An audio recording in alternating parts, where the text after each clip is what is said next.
Hello. Yeah, right now you're probably all watching the football game. Um, I'm not. I give a rat's ass about football. Yeah. I'm technically a Giants fan. The Giants aren't in it, so I really don't care. I'm not anti-Bad Bunny or Good Bunny, whatever you want to call him.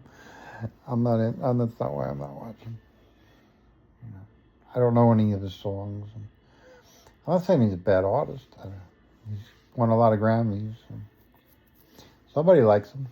You know, and I'm not saying I wouldn't like him if I heard him, but yeah, I think I'm turned off from football because of the CTE, the brain damage that's been discovered or caused by football.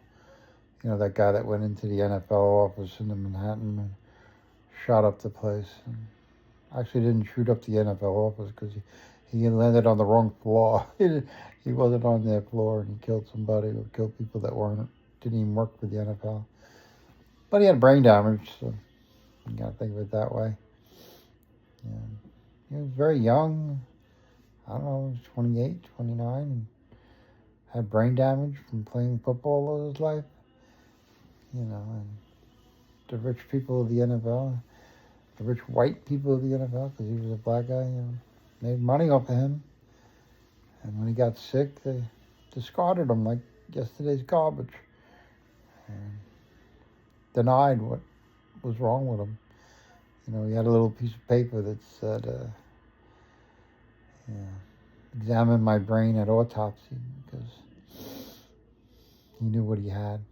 And turned out he did. So I guess it's one of those diseases they can't tell unless they do an autopsy. So a lot of the brain damage is like that, like Alzheimer's and dementia and stuff. They can't tell until they do an autopsy. And even for those particular things, even with an autopsy, they can't tell if you had it or not. So, yeah. But we know this much, and we act like we're geniuses, and we know everything. And it's just ridiculous. It's like looking through a pinhole in your hand and thinking you see the whole picture. Yeah, and you don't. You don't even know what the whole picture looks like. But I'm tired. Been a long day. Yeah. That's not why I made this video, is talk about the NFL. I don't care about the NFL. I think they built $2 billion stadiums all over the country, quite a few of them, and now they got to pay the bill. And that's why they extended the series. They extended the length of the until February. They play until February instead of January. Or they gotta pay for more games because they gotta collect more money. They gotta get the TV rights and the TV money and everything else that goes with it. So I told you, it's all about money. But yeah, I wrote a extensive thing about I don't know, Kaepernick, or the guy that took a knee and started all the controversy with taking a knee. I wrote a big thing. I think it's on Facebook under Jay Godfrey, but I don't know. You probably can't read it. It's blocked. I'm locked out of my Facebook account. I don't know the password, so I forgot it. I don't care either. I have a few thousand followers, but I don't care. So I don't know. But what I want to talk about is in Rocky with Mr. T and Cumber. I forget what his name was. Clubber or something was his name. Mr. T's name in Rocky. I don't remember which Rocky it was, 3 or 4. I think maybe it was 2. No, it was 3. And he killed Mickey and all that. It was very, very emotional, Rocky. But you remember how he trained in the basement, and he didn't train conventionally. He was using, well, just like pieces of rope on a piece of wood and doing push-ups, pull-ups and stuff. Meanwhile, Rocky had a state-of-the-art gym and everything to work out in. And Rocky didn't really respect him, because he didn't work out. He didn't work for the fight. He took it for granted and thought he was just going to walk in that ring and win. And Clubber went in there and clubbed him. And Clubber won, And Mickey knew Clubber was dangerous and trying to protect Rocky and stuff like that. But I'm Clubber, in a way. Click, there's no comparison for me. I can give you a million comparisons of what I'm like or who I'm like, and none of them will ever come close to what I'm like or who I am. And I think you know that. But I'm clever in the sense that I worked out unconventionally. I've done unconventional things. I didn't have a fancy gym. I didn't go to Harvard. I didn't go to Yale. I didn't go to Princeton. I didn't go to a private high school. I didn't have great grades. I didn't have a father that was the CEO of IBM and all that stuff. I came from nothing. I still live in what you would call nothing. I think it's something. I think I have a lot. Even though I'm homeless, I have a lot. I have myself. I have my soul. I own my soul. You don't, but I do. So it's important. It's really important. Your soul is priceless. It's totally priceless until you put a price on it. And you sold your soul a long time ago, and you put a price on it, and you can't buy it back. I never sold my soul. All the years of crack and all the years of addiction, all the things I've been through, I never sold my soul. Believe me, the devil would have bought it in a New York minute. And I knew that. I wasn't selling my soul. That's why I never worked out in jobs that I worked. Most jobs, the longest job I had, I think, was a year. I never worked at a place very long. And usually when I worked, I didn't really work. I didn't come in. I always came in late and did what I wanted when I was there. I smoked at the time, so I'd spend most of my time outside smoking. But nobody owned me. Nobody ever owned me. But I had problems with girlfriends. They wanted to own me, and I wouldn't let them. I wouldn't cheat on them, but I pretty much did what I wanted. So I respected them. I tried to. But yeah, it's hard with me with girls. I don't know. I know they like me. I know some of them want to be with me, but you gotta have more than that. It's gotta have compatibility, and I don't know. I'm not looking for money. I don't look at a girl's checkbook before I date her.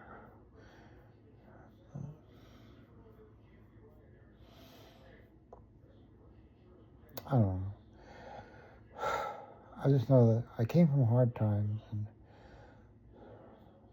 it's hard for me to walk away from those hard times, I mean, most people that live in where I live, they're buying lotto tickets with every dime they got. They're trying to come up with the latest, greatest electronic device or whatever, kitchen appliance that they can make millions of and sell on HSN or Amazon. And I went through that. I did.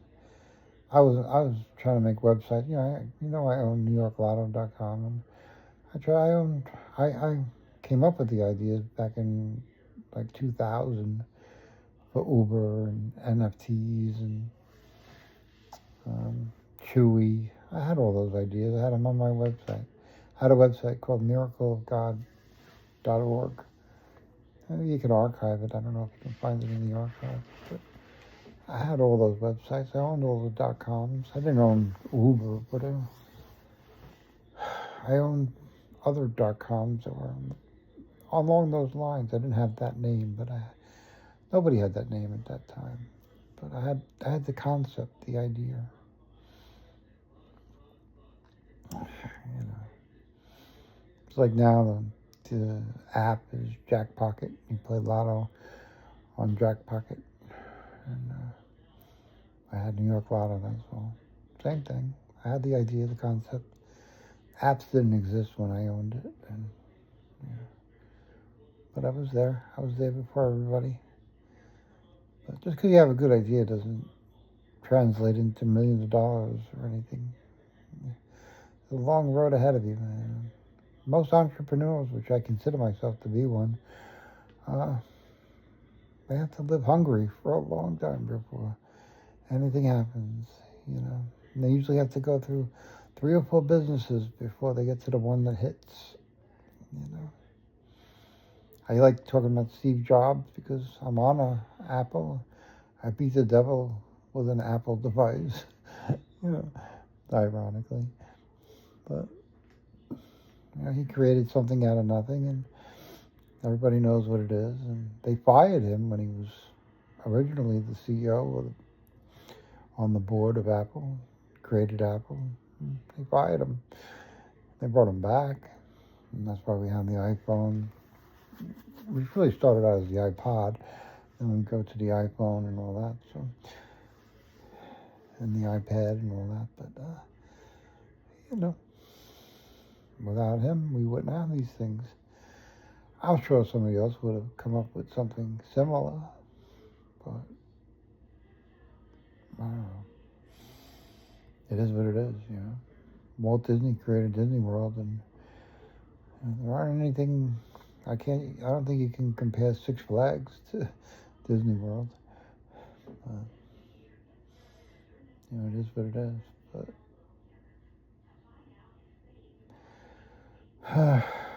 I just think, you know, when you're meant for greatness, you can't be stopped. It can't be taken away from you. It can't be stolen from you. Nobody can claim it as their own.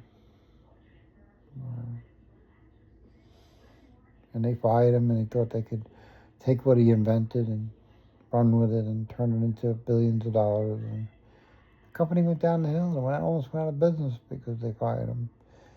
He was the lifeblood of the company. He was the company. And since he died, Apple hasn't really invented anything new that he wasn't involved in or didn't have his hand in. So there's nothing that they can say, oh, Steve Jobs didn't do this, we did this. There's nothing. Apple TV, Steve Jobs did that. Apple Music, Steve Jobs did that. You know, whatever. You know, it's funny. He wasn't born with the name Jobs. He was adopted.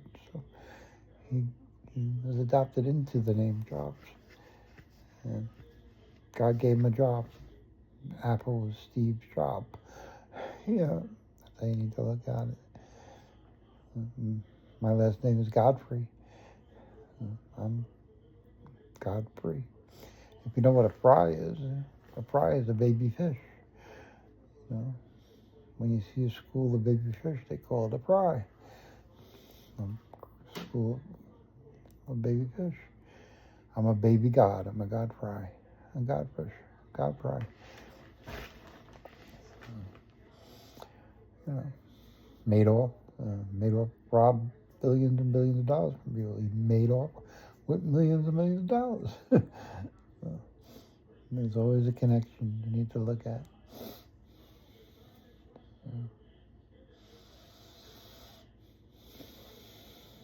There's a reason you have your last name. For some of you, not all. It doesn't work for everybody. But I don't know. I don't worry about it. I don't worry about much. I don't do these videos because I'm scared for the world or need to change the world or looking to get famous or anything like that. I do them because I think you need them. I think you need hope. I think you need a new perspective. You know, most people say, I don't care what he says. That's okay. You're allowed to do that. Yeah. I'm not here to control you. I'm not here to manipulate you. Enough of the people in your life do that on a daily basis. I don't want to be one of them. I want to teach you forgiveness. I want to teach you respect for other people. You heard me. You heard me talk about other people. I don't think I'm disrespecting anybody. Sure, I don't like pedophiles any more than anybody else does. I don't like what they do. They hurt children. I think it's a disgusting crime. But on the other hand, I feel sorry for them because they're not normal, and they never will be. Like my mother. She's a narcissist. She'll never be normal. She'll never love anybody in her entire life.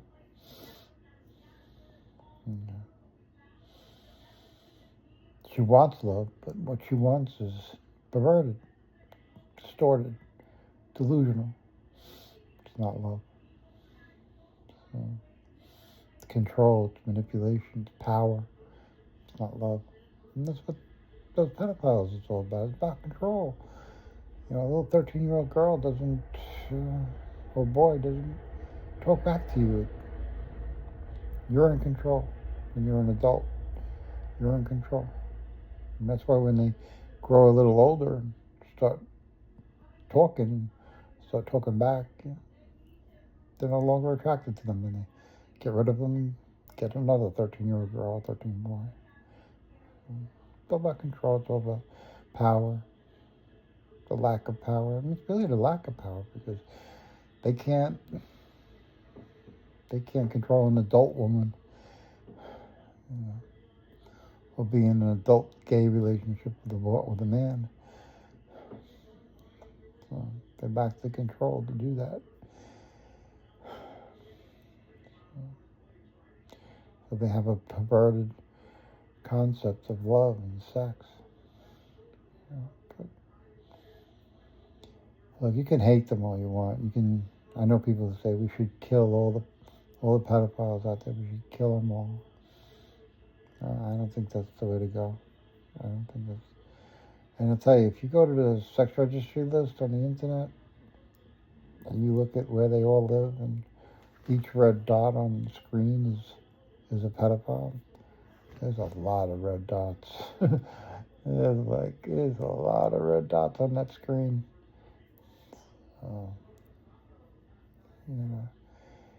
It's really bad. And with the internet, it just keeps getting worse. The internet porn and all that. The biggest thing on the internet porn is 18-year-old girls. So it's really bad. I don't see it getting better. But I was labeled I've been labeled a pedophile or child molester and all that. But I'm not. I've never molested a child in my life. But when I went to AA and people wanted to character assassinate me, that's what they did. They said I was a pedophile.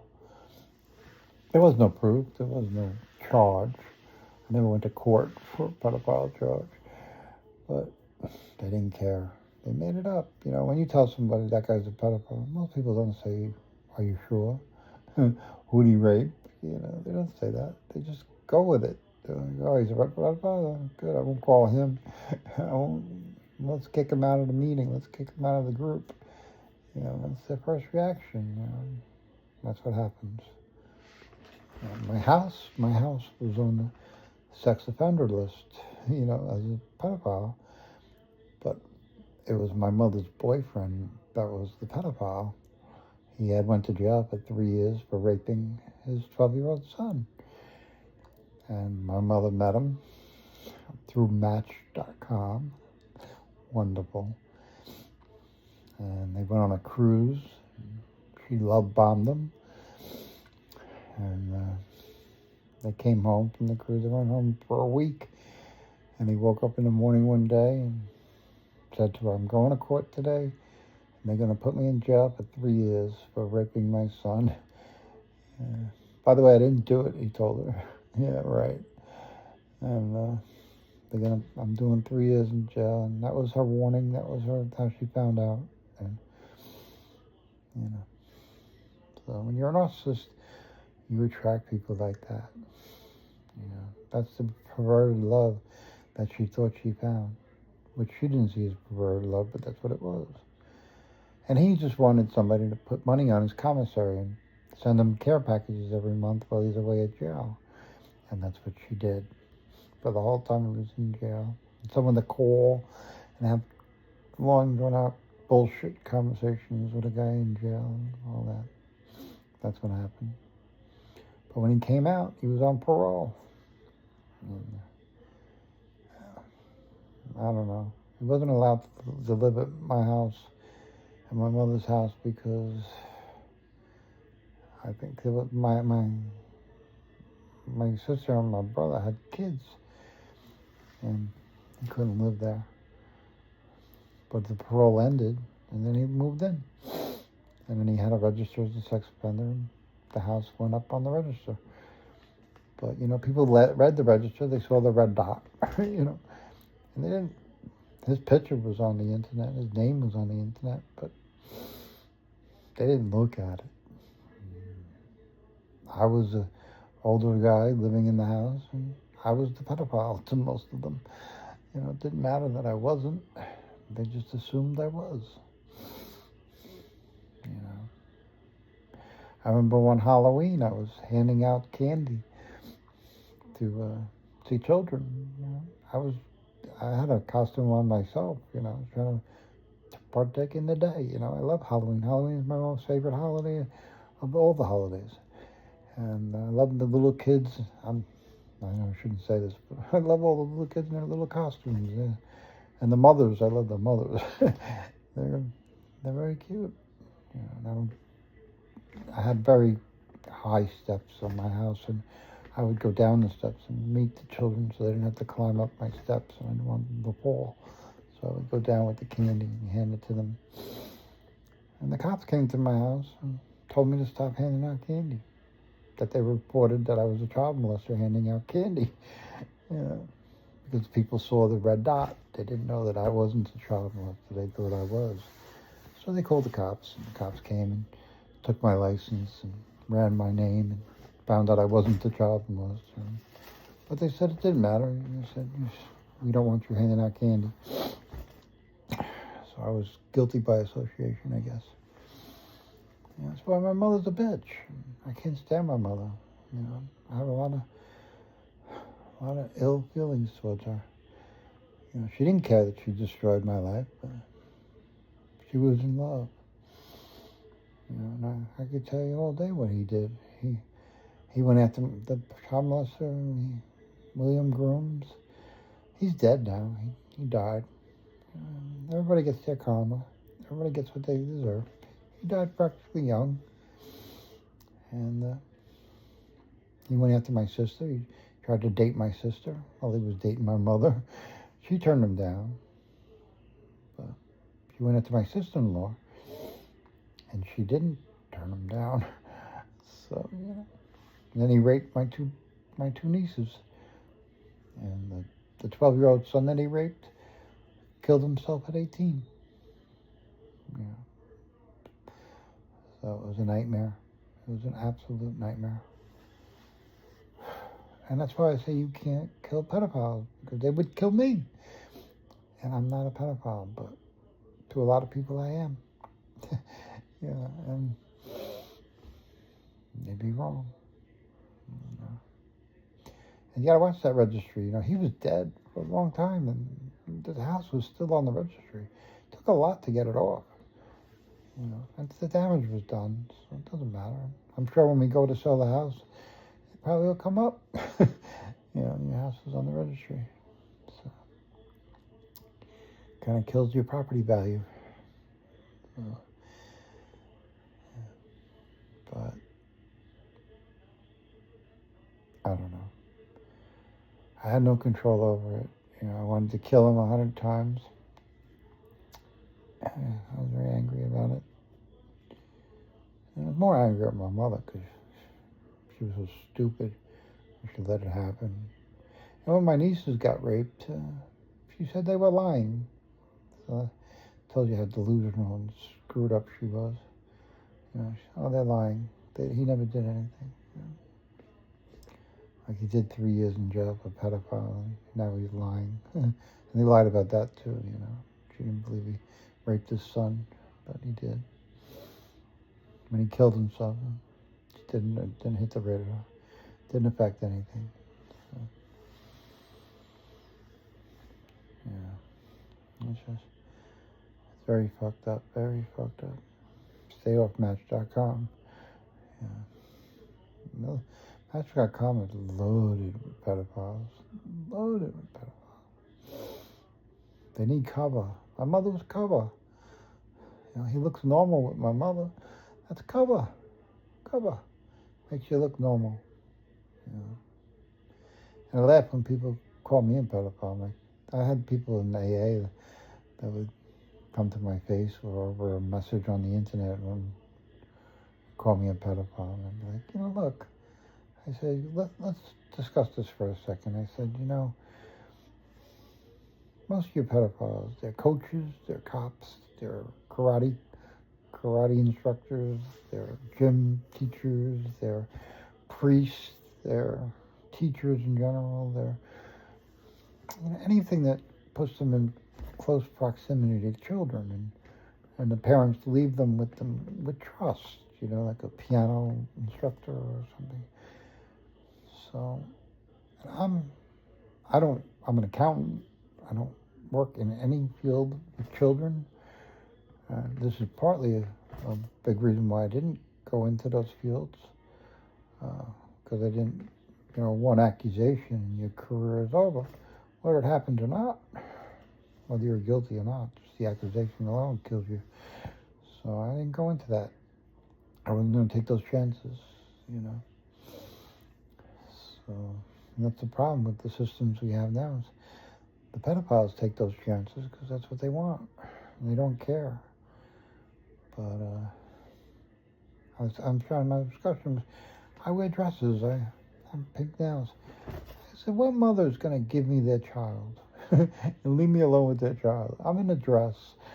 I'm in a mini skirt and high heels, and they're going to give me their kid? I said, if I was a pedophile, I'd be really stupid. I was a very stupid pedophile.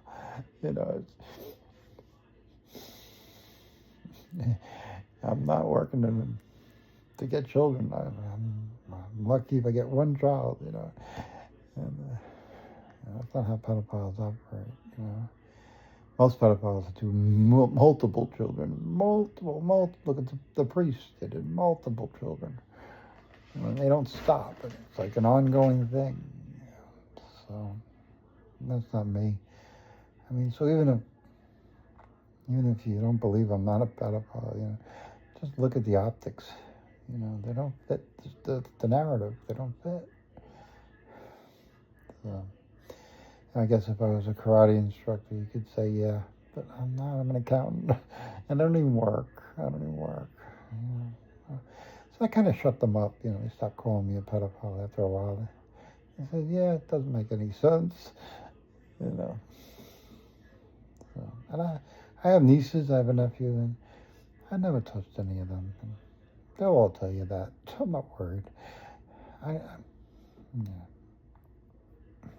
I would never. I don't sexually get aroused by children. Not like a pedophile does. Pedophile actually gets a hard on when they see a young child. That doesn't happen for me. I have a hard enough time getting up for a woman. So children, no, not happening. It's funny. It's sad. It's really sad. It's not funny. It's sad. But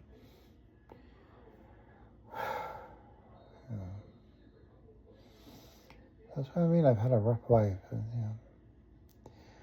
I'm a clubber. I came at this from a totally different aspect, and this ain't a Yale. I'm not a Yale student or a Harvard student. I didn't drop out of Harvard. Like Zuckerberg and Gates. I'm not a billionaire. That's not my thing.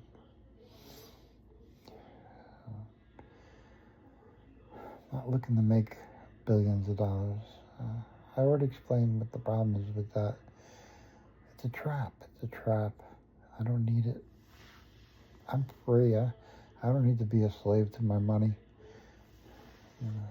But you enjoy your slavery ship. And you send me a message and how happy it makes you.